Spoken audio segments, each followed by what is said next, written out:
C'est marrant, je me souviens pas avoir raconté ça à quelqu'un, mais c'est un truc qui m'a vraiment marqué.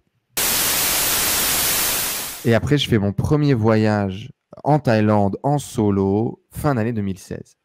2 mois, le sac à dos, le rêve de tout gamin de 20 ans, quoi, avec cette idée en tête, cette vision en tête de le voyage forme la jeunesse, le voyage va te faire découvrir un peu qui tu es et ce que tu dois faire dans ta vie. Et une grande question, c'était qu'est-ce que je vais putain de faire de ma vie, quoi?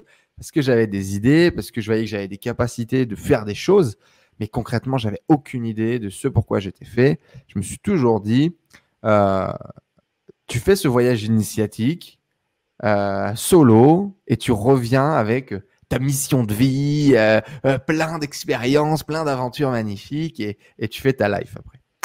Et je pars dans ce premier voyage et c'est une révélation incroyable. C'est une révélation incroyable où, où déjà je vais faire mes premières ventes sur Internet. Donc ça va être magique. Je vais voir des endroits magnifiques et je vais me sentir riche avec 3 fois rien. Et ce paradoxe des pays en voie de développement, de ce que c'est que d'avoir du pouvoir d'achat, de ce que c'est que la richesse, de ce que c'est que le bonheur, de ce que c'est que la liberté.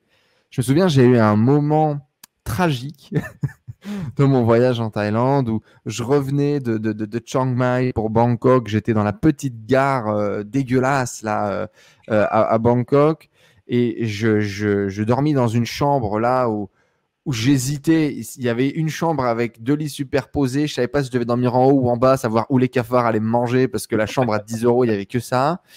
Et, euh, et ce moment-là, si tu veux, où je dois aller prendre un bus pour aller à Koh Chang.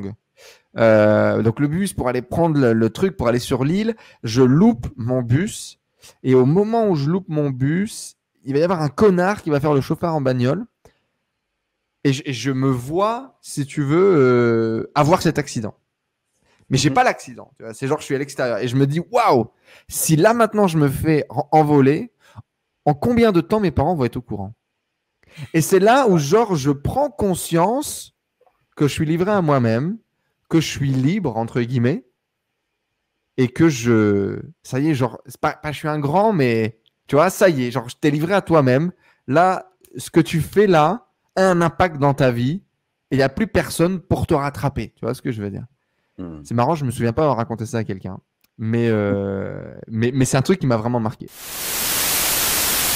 Salut, c'est Seb, j'espère que tu as aimé ce petit extrait. Si tu veux découvrir la suite de cette discussion, de cette histoire, eh bien je t'invite à te rendre dans la description de cette vidéo pour accéder à un lien qui te permettra de découvrir ce témoignage et pas seulement celui-ci, puisque j'ai décidé pour l'occasion de faire appel à tout un tas d'expatriés, d'entrepreneurs nomades, de digital nomades pour raconter leur parcours, leurs histoires, puisque trop souvent on me dit oui mais toi t'es parti, c'est mais moi je suis pas comme toi, moi j'ai peut-être une femme, des enfants, une famille, bref que sais-je, et justement l'objectif c'était de te montrer que c'est possible aussi pour toi, c'est possible quand on est une jeune femme, c'est possible quand on est une moins jeune femme, c'est possible quand on est en couple, c'est possible de le faire avec des enfants, c'est possible de choisir finalement aujourd'hui cette vie de liberté, et pour en fait en avoir eh bien, un meilleur aperçu, j'ai proposé, j'ai demandé à quelques amis qui sont aux 4 coins du monde de venir me raconter leur témoignage. Il y a des gens qui sont partis en étant étudiants, qui ont utilisé un visa très spécifique. Il y a des gens qui sont partis et qui sont salariés